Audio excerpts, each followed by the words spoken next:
Alright, welcome back. Today we are doing what is a HTML ID. Apparently it is actually an attribute. So what can we do with an ID and what is it? Let's create a div and give it an ID. ID equals my div, very original, and this is the ID here, attribute, and this is the ID's name. With IDs you can only have one of them on the page, so if I have this my div, I cannot have another ID called my div. That was hard to explain for some reason, so I'd have to call this my div 2. And also you can't start a ID name with a number because it doesn't work. I don't know why it doesn't work, but it doesn't. Can we style an ID? Yes we can, but we're not supposed to do that.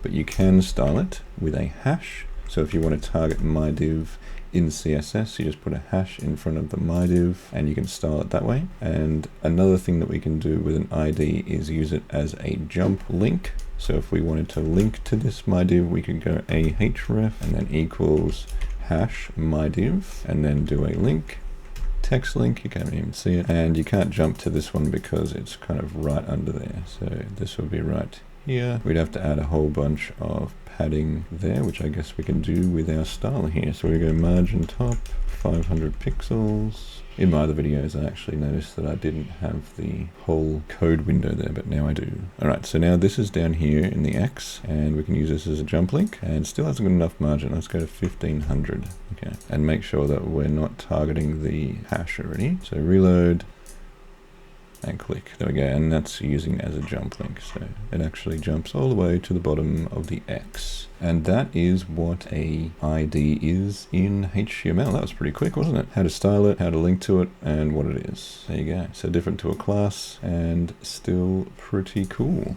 All right. Thanks for watching, like and subscribe, and I'll see you in the next video.